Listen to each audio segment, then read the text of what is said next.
계속해서 우리 하나님을 경험하는 삶, 하나님 경험하는 삶에 대해서 우리 말씀 나누고 있습니다.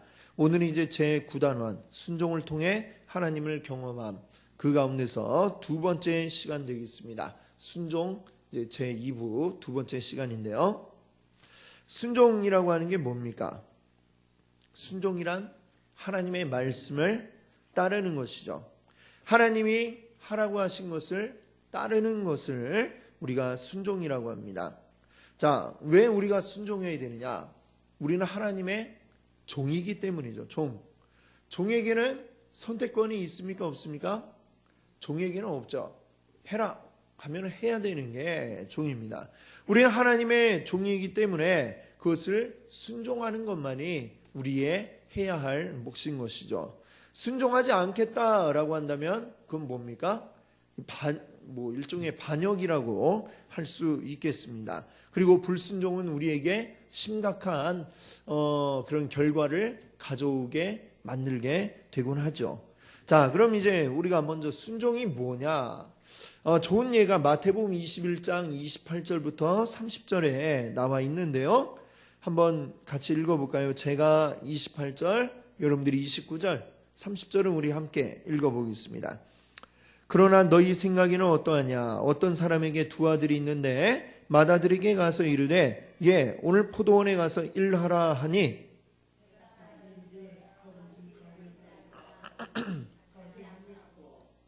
함께 합니다. 둘째 아들에게 가서 또 그와 같이 말하니 대답하여 이르되 실수이다 하였다가 그 후에 뉘우치고 갔으니. 아멘. 자, 두 아들에 대한 이 비유의 말씀을 주님이 하셨는데 이 말씀 속에서 순종한 사람은 어떤 아들입니까? 둘째 아들인가요? 첫째 아들은 내 아버지하고 말해놓고는 안 갔어요. 둘째 아들은 싫어요 이랬다가 나중에 갔습니다. 결국 순종은 뭐라는 얘기요? 말로 하는 게 순종입니까? 행동으로 하는 게 순종입니까? 행동으로 하는 게 순종이다.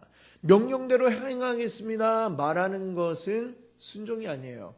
그냥 말일 뿐이고, 순종했다라고 말하려면 거기에 합당한 행동을 해야 된다라고 하는 것입니다. 우리 이제 지금까지 우리가 이 하나님을 경험하는 삶을 쭉 우리가 해오면서 여러 가지 우리 마음에 또 이렇게 들어오는 것들이 있고 하나님 또 우리에게 깨닫게 해주신 것들이 있을 겁니다. 그때에 여러분들을 어떻게 하셨습니까? 하나님이 이렇게 하라고 하는구나 느낄 때에 해야지 라고 생각하는 거 분명히 있었을 텐데 거기까지는 순종이 아니죠. 그럼 어떻게 해야 순종이에요? 우리 이것들을 통해서 깨달은 거를 한다 하면은 그게 바로 순종이 되는 것입니다. 자, 이 순종이라고 하는 것은 또 우리가 생각할 때 어떤 굉장히 거창한 것을 우리가 순종이라고 생각하기 쉽습니다. 순종을 이제부터 앞으로 할 테니까 하나님 뭘 순종하면 될까요? 우리가 이런 기도를 할 때가 있어요. 자, 근데 우리가 분명하게 알아야 할 것은 하나님 이미 우리가 해야 할 것들을 우리에게 많이 일러주셨다라고 하는 것입니다. 하나님이 우리에게 이미 주신 것들이 있잖아요. 하나님 말씀 가운데 우리에게 하라고 하신 것 10계명 우리 잘 지키고 있습니까? 또 원수를 사랑하라 이랬는데 잘 사랑하고 있습니까? 그것도 이렇고 또 땅끝까지 이르러 내 증인이 되리라 이런 말씀이 있잖아요. 또 모든 민족과 족속에게 아버지와 아들과 그의 이름으로 세례를 베풀고 그들에게 가르쳐 지키게 하라 말씀하셨는데 이것도 뭐예요? 다 이미 하나님 우리에게 하라고 말씀하신 것들이죠.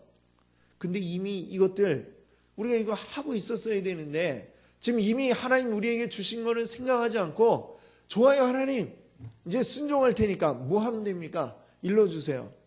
이미 다 말씀해 주셨어요. 특별히 이제 우리에게 동현아 너 뭐 해야지 이렇게 말씀 안 하셨지만 이미 우리에게 하라고 하신 것들이 많이 있다라는 것이죠.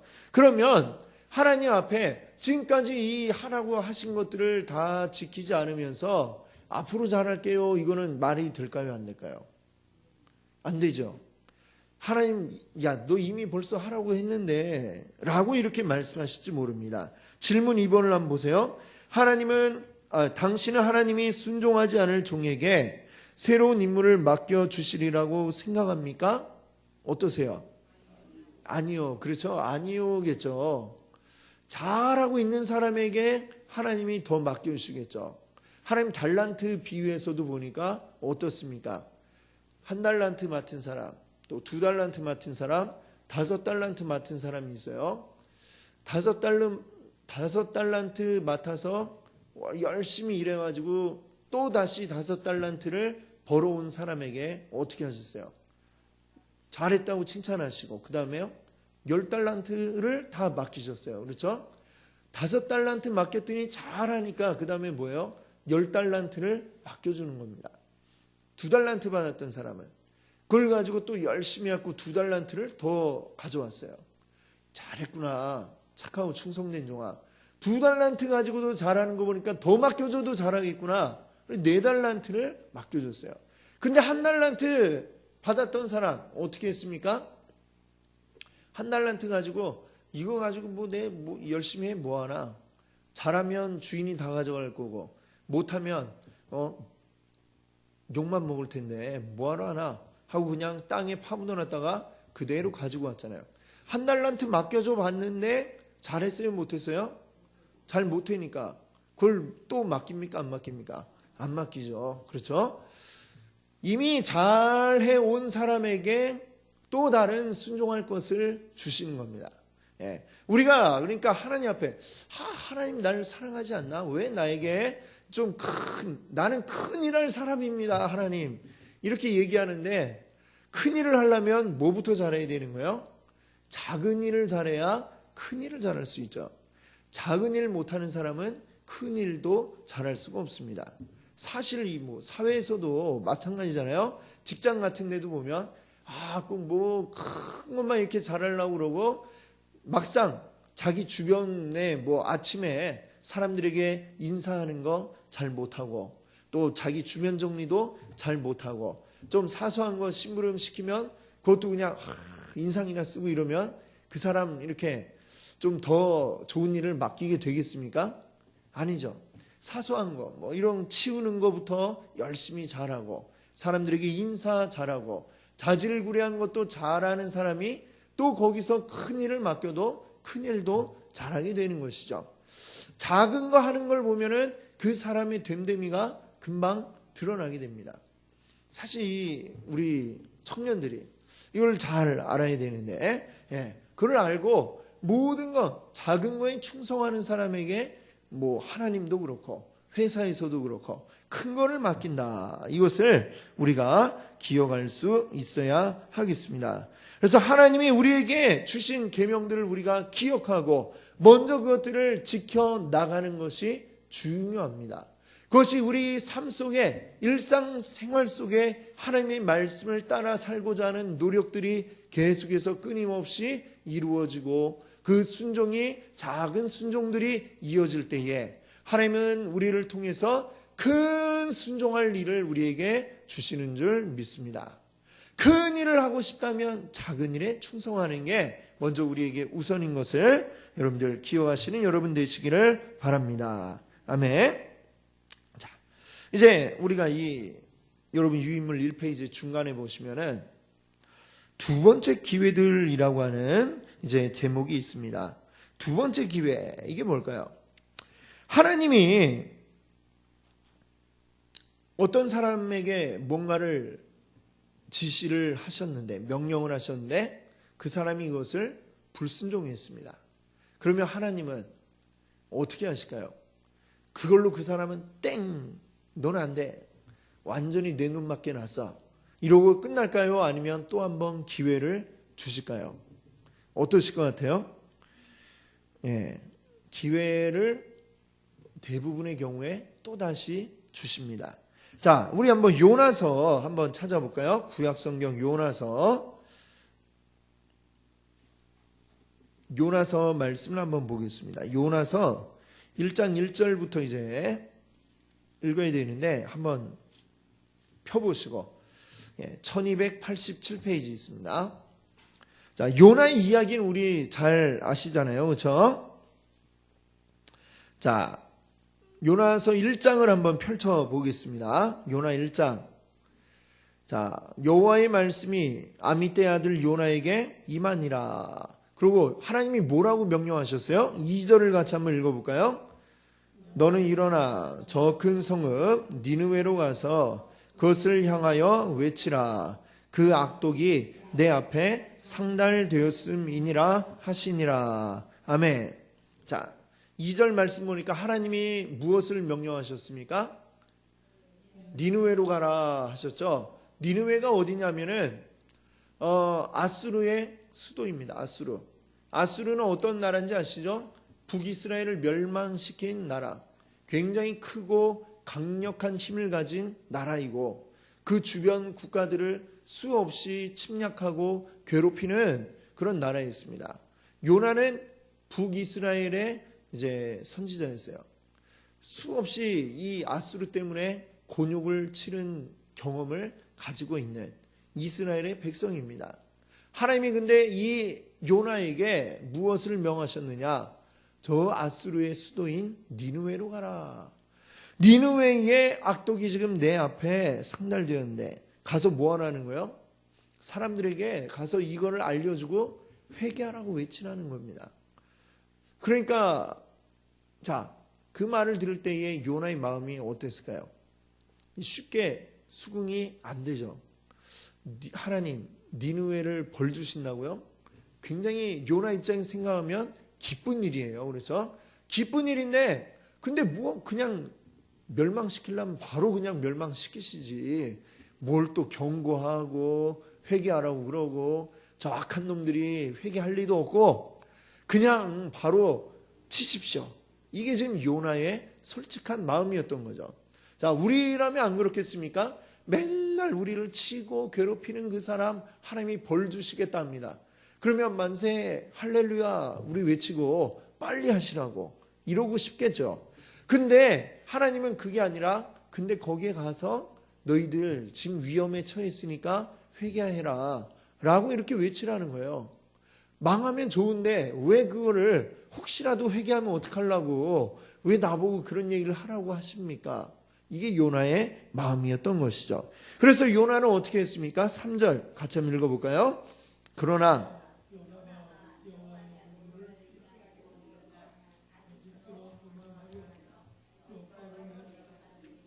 마침 다시스로 가는 배를 만난지라 여호와의 얼굴을 피하여 함께 다시스로 가려고 뱃사슬을 주고 배에 올랐더라. 아멘.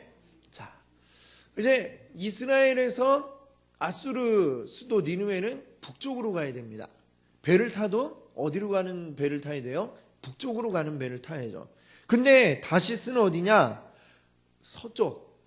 저기 스페인, 지금의 스페인 쪽에 지중해 저 건너편에 있는 데가 바로 다시스였습니다. 그러니까 어때요? 지금 전혀 반대쪽으로 지금 가는 거죠. 지금 니느웨 방향이 아니라 다른 방향으로 지금 가겠다. 멀리 도망가겠다. 지금 이런 의도를 가지고 다시스로 가는 배를 찾아서 그 배에 올라탔다는 것입니다. 자, 그랬더니 어떤 일이 일어났습니까? 자, 4절 한번 보세요.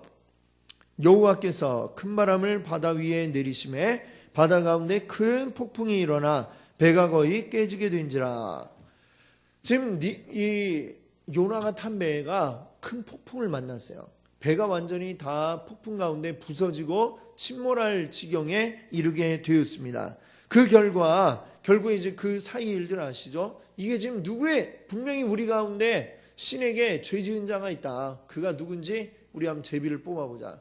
뽑았더니 누가 걸렸어요? 요나가 다 얘기를 합니다. 사실 이거는 나 때문에 이렇게 된 겁니다.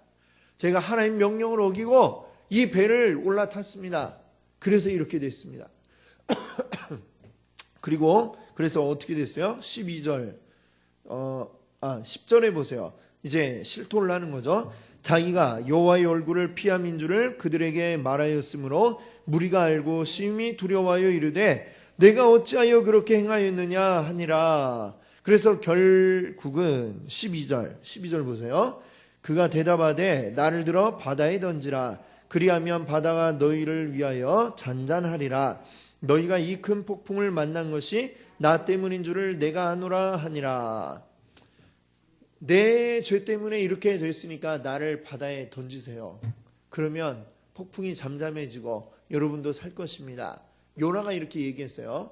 그러고 이제 바다에 빠졌습니다. 사람들이 이제 집어 던졌어요. 그런데 어떤 일이 일어났습니까? 17절 한번 읽어볼까요? 여호와께서 이미 큰 물고기를 예비하사 요나를 삼키게 하셨으므로 요나가 밤낮 3일을 물고기 뱃속에 있으니라. 아멘. 하나님이 큰 물고기를 준비하셨대요. 그래, 어릴 때는 이렇게 생각이 이게 고래인가 그랬는데 고래는 아니라고 또 하더라고요. 왜냐하면 고래는 물고기가 아니래요. 아셨습니까? 고래는 포유류라고 하더라고요. 그래서 고래는 이렇게 새끼를 낳고 생선이래. 물고기는 알을 낳잖아요. 그렇죠? 예. 근데 이 고래는 이제 새끼를 낳고 포유동물이니까 아마 아닐 거라고 하더라고요. 큰 물고기. 어쨌거나 요나보다 엄청나게 큰 물고기가 이 요나를 삼켰습니다. 그리고 그 물고기 뱃속에서 3일을 있지 않습니까? 2장에 보면 이제 3일을 그 속에 있으면서 요나가 하나님 앞에 이제 회개하는 거죠. 회개를 합니다. 그리고 나서 자 2장에서 이제 회개를 하고요. 9절에 한번 읽어볼까요? 2장 9절.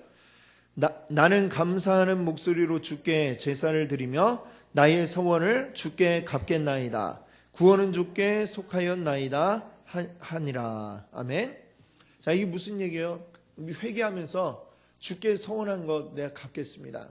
무슨 얘기입니까? 니느웨로 가서 하나님 명령하신 거 하겠습니다. 그거죠. 그랬더니 10절에 보니까 여호와께서 그 물고기에게 말씀하시며 요나를 육지에 토하니라. 자, 다시스로 가는 배를 탁 탔는데 이 물고기 뱃속에 이제 들어갔는데 물고기가 거기서부터 이제 쫙 니느웨 방향으로 이제 간 겁니다. 가가지고 그 가까운 해변에다가 탁 이제 요나를 토해놨어요. 요나가 이제 탁 나와보니까 니느웨 이제 가까이에 오게 되었습니다. 자, 그래서 이제 요나에게 지금 어떤 기회가 주어진 거예요? 두 번째 기회가 주어진 겁니다. 자, 두 번째 기회가 주어졌을 때 이 요나는 어떻게 했습니까? 한번 3장 3절을 한번 읽어볼까요? 3절. 요나가 여호와의 말씀대로 일어나서 니느웨로 가니라. 니느웨는 사흘 동안 걸을 만큼 하나님 앞에 큰 성읍이더라. 아멘. 이 니느웨 지금 아수르의 수도라고 했는데 사흘을 걸어야 다 걸을 수 있을 만큼 큰 성읍이다 그랬습니다. 그러니까 그 크기가 얼마나 큰지 짐작이 가시죠? 더군다나 뭐 이때가 언제입니까? 굉장히 오래전, 이미 기원전이잖아요. 기원전. BC 기원전 시대에 한 나라의 수도가 지금 그 정도다. 옛날에 조선시대의 수도가 어디예요? 한양이었죠. 한양. 근데 한양이 사실 옛날에는 지금 서울만 하지가 않았죠. 그때는 어디 안이 한양이었냐면 사대문 안에가 한양이었지 않습니까? 걸으면 그냥 뭐 1시간이면 다 돌 수 있을 만큼, 1시간은 너무 짧은가요? 한 몇 시간이면 그냥 돌 정도밖에 안 되는 크기의 이제 도시가 옛날 우리나라 조선의 수도였습니다. 자, 근데 이 니느웨는 얼마나 큰지 무려 사흘을 걸어야 될 정도로 큰 도시였다. 자, 근데 그 니느웨로 이제 갔어요. 왜? 하나님의 명령이니까. 다시 한번 하나님이 기회를 주셨으니까 니느웨로 갔습니다. 그러고 나서 4절에 이제 니느웨에서 뭘 했느냐 나오는데요. 4절 한번 볼까요? 요나가 그 성읍에 들어가서 하루 동안 다니며 외쳐 이르되 40일이 지나면 니느웨가 무너지리라 하였더니, 그렇죠. 자, 요나가 외친 내용은 어떤 내용입니까? 40일이 지나면 니느웨가 무너지리라. 네. 길게도 말하지도 않았어요. 그냥 40일 있으면 니느웨가 무너집니다. 이러고 돌아다녔다라는 이야기죠. 자, 그랬을 때에 하나님은 이 요나의 그 두 번째 기회를 주시고 일하게 하심을 통해서 어떤 놀라운 일이 일어나게 하셨습니까? 자, 보니까 5절로 한번 보세요. 3장 5절. 니느웨 사람들이 하나님을 믿고 금식을 선포하고 높고 낮은 자를 막론하고 굵은 베옷을 입은지라. 사람들에게 외치니까 하나님이 이 성을 40일 후에 멸하신다 이야기를 듣고 그들이 모두가 회개했다는 거죠. 지위고하를 막론하고 모든 자들이 다 금식을 선포하고 굵은 베옷을 입고 회개하는 그런 일들을 이들이 행했다라고 하는 것입니다. 자, 그냥 일반인들만 하는 것이 아니라 평민들만 하는 게 아니라 7절에 보니까요, 왕과 그의 대신들이 조서를 내려 니느웨에 선포하여 이르되 사람이나 짐승이나 소떼나 양떼나 아무것도 입에 대지 말지니 곧 먹지도 말 것이요 물도 마시지 말 것이며.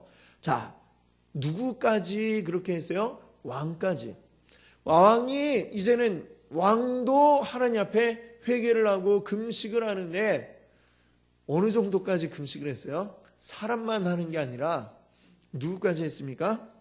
니느웨에 있는 짐승들까지, 소떼, 양떼 아무것도 입에 대지 말고 가만히 우리 금식하며 회개하자. 예, 사실 뭐 소나 양이 무슨 죄가 있겠습니까? 그렇죠? 사람이 나쁜 거지.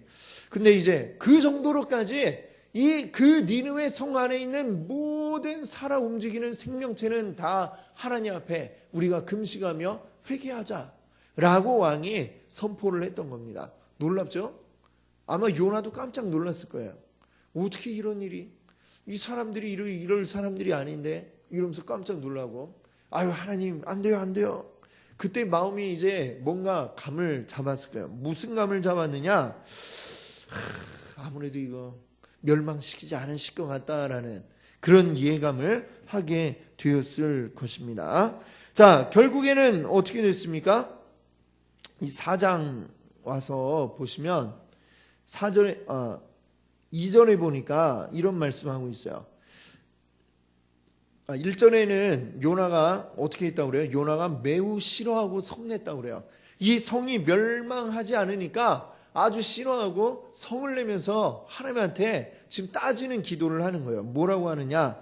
여호와께 기도하여 이르되 여호와여 내가 고국에 있을 때에 이러하겠다고 말씀하지 아니하였나이까? 그러므로 내가 빨리 다시스로 도망하였사오니 주께서는 은혜로우시며 자비로우시며 노하기를 더디하시며 인애가 크시사 뜻을 돌이켜 재앙을 내리지 아니하시는 하나님이신 줄을 내가 알았음이니이다. 자, 이게 무슨 얘기예요? 하나님, 내 이럴 줄 알았습니다, 내가. 네, 지금 하나님 보고 그렇게 얘기를 하는 거죠. 하나님은 이 사람들이, 이 나쁜 놈들이 회개하면 이 나쁜 놈들도 용서하실 줄 제가 진작에 알았어요. 그래가지고 제가 이 다시스 안 오려고 했습니다. 그래서 이 니느웨 안 오려고 했습니다. 그래서 다시스로 도망갔던 거예요. 라고 지금 이 요나가 얘기를 하는데, 거기에 하나님 마음을 이 요나가 사실은 다 알고 있었던 거죠. 하나님은 어떤 분이라고 그래요? 하나님은 은혜로우시고 자비로우시고 노하기를 더디하시고 인애가 크시고 또 뜻을 돌이켜 재앙을 내리지 않는 분이다 라고 이렇게 말씀하고 있습니다. 하나님 마음이 어떤 거예요? 하나님 마음이 바로 이렇습니다. 지금 우리를 향한 마음도 우리가 벌 받는 게 그게 하나님의 목적이 아니라 벌 받지 않고 하나님께로 돌아오기를 원하시는 게 우리 하나님의 뜻이다라고 하는 것을 여기에 말씀하고 있는 것입니다. 그래서 하나님은 항상 우리를 포기하지 않으세요. 한번 실수했더라도, 사실 요나도 그렇잖아요. 요나도 하나님 그냥 정말 엄격해갖고 바로바로 모든 걸 벌을 주신다라고 한다면 너 내 말 안 듣고 도망가서 다시스 간다고 그래서, 그러고 물에 빠졌을 때에 어떻게 하셨을까요? 그냥 죽도록 내버려 두셨겠죠. 하나님은 근데 그 요나도 하나님 마음을 깨닫기를 바라시고 그 요나를 살려서 다시 기회를 주신 겁니다. 두 번째 기회를요. 그러고 나서 이 요나가 계속해서 이제 사장이 보면 하나님을 막 원망하고 그러고 있다가 승질나 하면서 산에 올라갔어요. 산에 올랐더니 또 막 햇볕이 쨍쨍 내려쬐는데 그때 하나님이 놀라운 걸 보여줍니다. 옆에 있던 누가 박씨를 뿌려놨는지 거기서 박농풀이 이렇게 막 자라더니 나뭇잎이 막 우거지는 거예요. 금세 자라갖고 그늘을 만들어줬어요. 그늘을 만들어주니까 이 요나가 좋다고 그 그늘 밑에 이제 쉬고 있다가 그러다가 갑자기 또 웬 벌레가 나타나더니 이걸 또 다 갉아먹었어요. 그러니까 어때요? 또다시 그냥 햇볕이 쨍쨍 내려쬐는 거예요. 날은 덥고 짜증나는데 하나님 왜 저 니누에는 안 망하는 거야 하면서 또 막 불평을 늘어놓으니까 하나님이 말씀합니다. 10절 11절을 한번 우리 요나서 4장 10절 11절 한번 읽어볼까요? 여호와께서 이르시되 내가 수고도 아니하였고 재배도 아니하였고 하룻밤에 났다가 하룻밤에 말라버린 이 박농쿨을 아꼈거든. 하물며 이 큰 성읍 니느웨에는 좌우를 분별하지 못하는 자가 12만여 명이요 가축도 많이 있나니 내가 어찌 아끼지 아니하겠느냐 하시니라. 아멘. 자, 요나가 자기가 심지도 않았고 그냥 저절로 나서 그늘을 만들어주던 박농쿨이 없어졌다고 막 하나님한테 화를 냈는데 하나님이 그러시잖아요. 네가 심지도 않은 그 박농쿨 그거 하나도 그렇게 아끼면서 하물며 이 큰 성읍 사흘이나 돌아야 되는 한 바퀴 뺑 돌려면 사흘이나 걸리는 이 큰 성읍 니느웨에는 아무것도 모르는 이 자들이 무려 12만 명이나 있다. 12만 명. 그런데 또한 거기다 과축도 많이 있는데 내가 그 많은 생명들을 어떻게 아끼지 않겠니? 라고 이렇게 하나님이 이 말씀을 하신 것이죠. 자, 거기에서 이 하나님의 마음을 요나에게 알려주신 겁니다. 요나가 한 번 더 기회를 얻은 것도 바로 이런 하나님의 마음이 있었기 때문에 기회를 얻었던 것이죠. 이 성경 속에 나오는 우리가 알고 있는 수많은 믿음의 사람들 역시 숱한 실수를 하고 하나님 앞에 잘못을 범했습니다. 모세도 그렇죠. 모세도 하나님이 애굽으로 가라. 그 호렙산에 가시떨기 불 앞에서 애굽으로 가라. 바로를 만나라니까 하나님 제가 어떻게 해요. 저 말도 잘 못하고요. 이러면서 막 뒤로 빼는데 그래도 하나님 계속해서 너에게 말을 못한다니까 말 잘하는 대변인 형 아론을 붙여주시고 가서 뭘 어떻게 얘기합니까? 이러니까 또 하나님 또 이적을 보여줄 수 있도록 3가지 이적을 보여줄 수 있도록 준비해 주시지 않습니까? 자, 아브라함도 그래요. 아브라함도 하나님의 말씀을 따라 가나안까지 왔지만 거기 흉년이 드니까 한 번은 애굽까지 이렇게 떠나갔던 그런 적이 있습니다. 하나님 안에서 살 길을 찾는 게 아니라 눈에 보이는 풍성한 곳, 비옥한 곳을 찾아 떠나갔던. 그랬다가 거기에 무슨 일이 있었어요? 자기 부인도 뺏길 뻔하고 이런 일들이 있었지 않습니까? 그렇죠? 하나님 뜻을 어겼던 적이 아브라함조차도 있었다. 다윗은 어떻습니까? 다윗은 더 많죠. 다윗은 참 어떻게 보면 실수투성이, 어떻게 보면 인간적인 면이 굉장히 많이 보였던 사람이 다윗이고, 하지만 다윗 통해서도 하나님 큰 일들을 이루셨고, 또 우리가 나중에 신약으로 오면 베드로는 어때요? 베드로도 하나님 앞에 예수님을 모른다고 3번이나 부인했죠. 그래도 하나님 또 기회를 주시니까 이 베드로가 이 초대교회의 지도자가 되어서 이 초대교회를 이끌어가지 않습니까? 사도 바울은 또 어떻습니까? 바울은 그의 이름 사울로 불리던 시절에는 이건 하나님 명령 어기는 정도가 아니라 아주 하나님 말씀대로 예수님을 그리스도라고 고백하는 자들을 잡아 죽이는 그런 정반대의 일을 했던 사람입니다. 그런 이 바울을 하나님은 붙잡으셔서 또 하나님의 일하도록 기회를 또 주셨잖아요. 그 기회를 주시니까 놀라운 하나님의 역사를 이루어가지 않습니까? 이것을 오늘 우리가 기억할 수 있기를 바랍니다. 하나님 앞에 우리도 한 번 실수했다고 끝은 아니에요.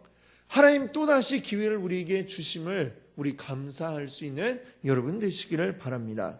그러나 또 기억해야 할 것이 있습니다. 기회를 주시기는 주시지만, 하지만 모든 경우에 다 기회를 주시는 것도 아니고 때로는 한 번만에 끝나는 경우들도 성경에 이야기가 나와 있습니다. 또 그 기회를 얻더라도 전에 했던 실수로 인해서 굉장히 여러 가지 어려움을 많이 겪게 되죠. 요나 보세요. 한 번 실수하고 다시 기회를 얻지만 그 실수했던 것 때문에 어떻게 되었습니까? 죽을 뻔한 고비를 넘기지 않습니까? 폭풍이 이는 바다에 빠져드는 그런 경험을 합니다. 또 아까 바울 예도 들었지만 바울은 어떻습니까? 이전에 예수 믿는 자들을 핍박하고 박해하던 이 경력이 있으니까 예수 믿게 되었지만, 변화가 되었지만 그 예수 믿는 일을 이제 해나가는 데 있어서 굉장한 어려움을 겪게 되죠.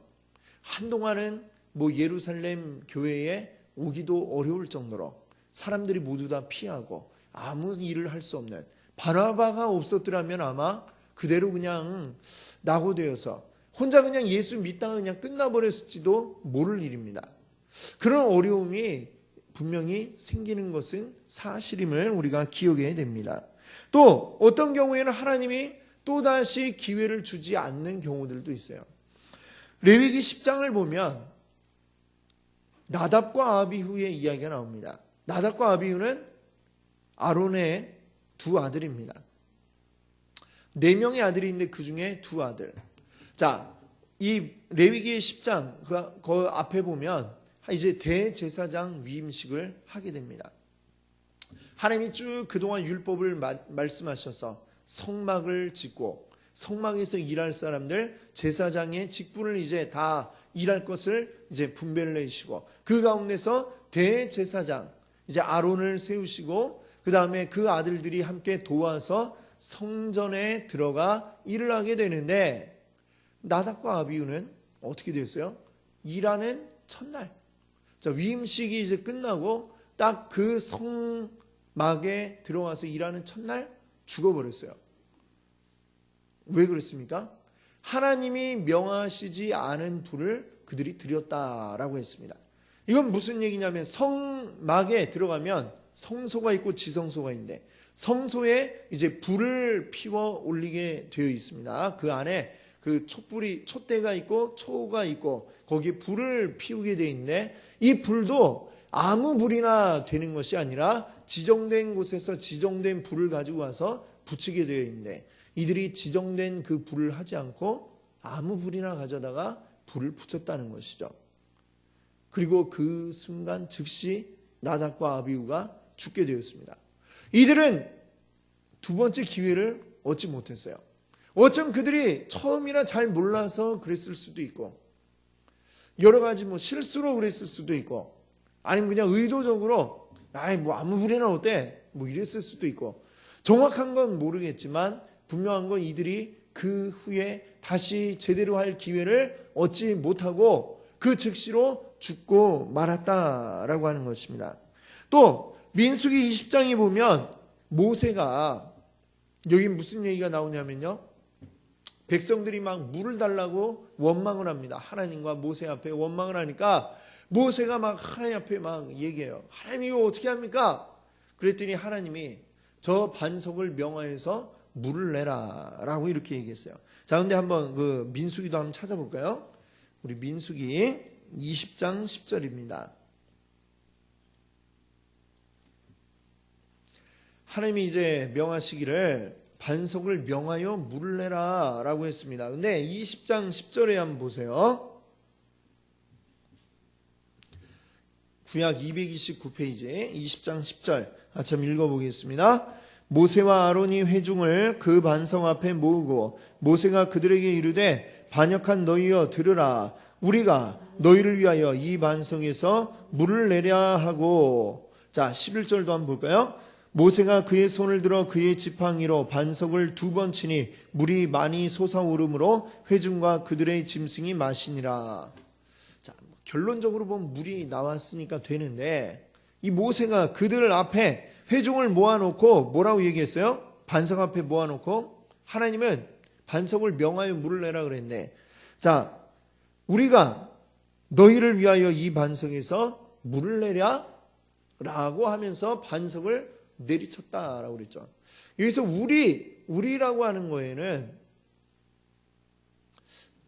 모세와 아론만을 이야기하는 게 아니라 이제 하나님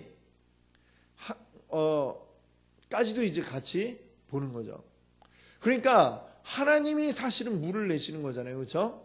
그를 모세는 행하는 것이고 거기서 물이 터져라 이렇게 명령을 내렸으면 되는데 그 앞에서 마치 자신이 함께 그리고 자신이 이 물을 내는 것처럼 이야기를 하면서 사람들 보라고 이 지팡이를 들고 반석을 때리는 그 하나님의 일을 이제 하나님이 아닌 자신이 이렇게 하는 것처럼 보여주었죠. 이 결과가 어떻게 되었습니까? 모세는 가나안에 들어가지를 못했습니다. 이것 때문에 못 들어갔다라고 이렇게 분명하게 성경이 이야기를 하고 있죠. 자, 그러니까 어떻습니까? 한 번의 실수인데요 라고 얘기할 수 있지만 그것이 하나님께서 다시금 기회를 주실 때도 있지만 기회를 주지 않으시는 경우들도 있다라고 하는 것을 우리가 기억을 해야 되겠습니다. 자, 그러면 한번 그 질문 4번에 한번 맞는지 틀리는지 한번 제가 읽을 테니까 맞으면 O, 틀리면 X 이렇게 한번 답을 해보세요. 자, 하나님은 절대로 2번째 기회를 주지 않으신다. 맞습니까? 틀립니까? X, 그렇죠. 2번째 기회를 대개의 경우에 주신다 했죠. 자, 2번.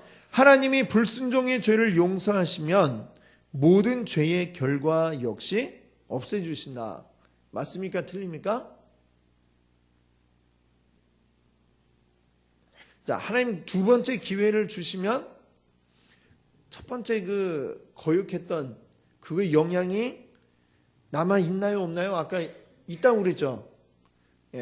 아까 요나도 어떻게 됐어요? 그 결과 죽을 뻔하고 물에 빠져서 죽을 뻔하고 바울도 또 그 불순종했던 그 과거 때문에 하나님 앞에 돌아왔지만 어려움을 겪었다 말씀드렸죠. 그러니까 2번도 역시 X가 되겠습니다. 우리가 죄 지은 결과는 남아있다라는 얘기예요. 다시 한번 기회를 주시더라도. 자, 3번째. 하나님은 그분을 사랑하는 사람들의 불순종의 환경을 가지고도 선한 일을 이루실 수 있다. 맞을까요? 틀릴까요? 맞습니다. 그렇죠.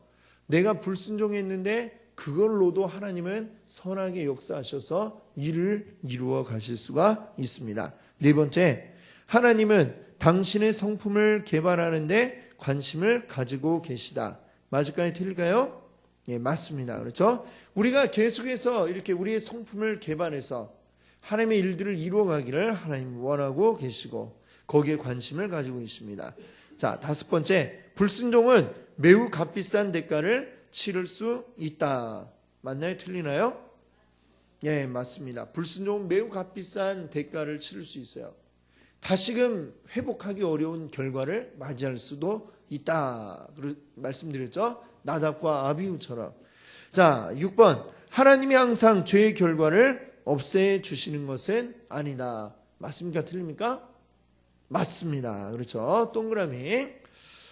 항상 죄의 결과를 없애주시는 것은 아니다. 때로는 그 죄로 인해서 2번째 기회를 얻지 못할 수도 있다라고 하는 것이죠. 자, 그 밑에 보면 이제 존 세미즈의 찬송가 가사가 있는데 이게 지금 찬송가 449장 우리가 아까 불러보았던 그 찬송가죠. 449장 예수 따라가며 복음 순종하며 우리 행할 길 환하겠네 주를 의지하며 순종하는 자를 주가 늘 함께 하시리라. 아멘. 네, 그렇습니다. 의지하고 순종하는 자는 예수 안에 즐겁고 복된 길이로다. 이 후렴이죠. 이 찬송, 아까 부른 이유가 있습니다. 한번 여러분들 다시 한번 집에 가셔서 한번 불러보시면서 이 순종 가운데 우리에게 얼마나 큰 복이 있는지 여러분들 이 찬송 한번 또 불러보시기 바라고요. 이제 마지막으로 우리가 기억할 것이 있습니다. 우리는 보통 하나님 앞에 하나님이 우리에게 명령하시면 그 명령, 이거 진짜 하나님 명령 맞는지 확인할 수 있게 해달라고 그런 얘기를 종종 하죠. 기도원이 그랬잖아요. 하나님이 너 미디안하고 가서 맞서 싸워라 이러니까 그 정말 내가 할 수 있을까요? 할 수 있는지 증거를 보여주세요. 이랬어요. 하나님 물론 그때 기도원에게 증거를 보여주셨습니다만 오늘 우리가 기억할 것은 기도원의 경우는 진짜 매우 특별한 경우이고 대개의 경우에 어떻게 이루어지느냐, 이 확인이라고 하는 거, 하나님 나에게 명령하신 거 우리가 어떻게 확인할 수 있느냐, 순종하면 그 다음에 확인할 수 있다라고 하는 것입니다. 출애굽기 3장 12절에 출애굽기 3장에서 하나님이 모세에게 명령하셨어요. 애굽으로 가라. 가서 바로를 만나서 이스라엘 백성을 이끌어내라. 자, 그때에 모세가 요구합니다. 제가 어떻게 이걸 할 수 있겠습니까? 확인을 한번 할 수 있게 해주세요. 그러니까 3장 12절 이렇게 말씀하세요. 같이 한번 읽어보겠습니다. 하나님이 이르시되 내가 반드시 너와 함께 있으리라. 내가 그 백성을 애굽에서 인도하여 낸 후에 너희가 이 산에서 하나님을 섬기리니 이것이 내가 너를 보낸 증거니라. 아멘. 자, 지금 뭔가 증거를 보여주세요 얘기하니까 하나님 뭐라고 하십니까? 내가 너와 함께 분명히 할 것이다. 내가 그 백성을 애굽에서 인도하여 낸 후에 이 백성들을 이끌고 인도한 후에 그 다음에 너희가 이 산에서 하나님을 섬기리니, 지금 말씀하고 있는 여기가 어디요? 호렙산. 다른 말로 호렙산 뭐라고도 합니까? 신의 산이라고 했죠.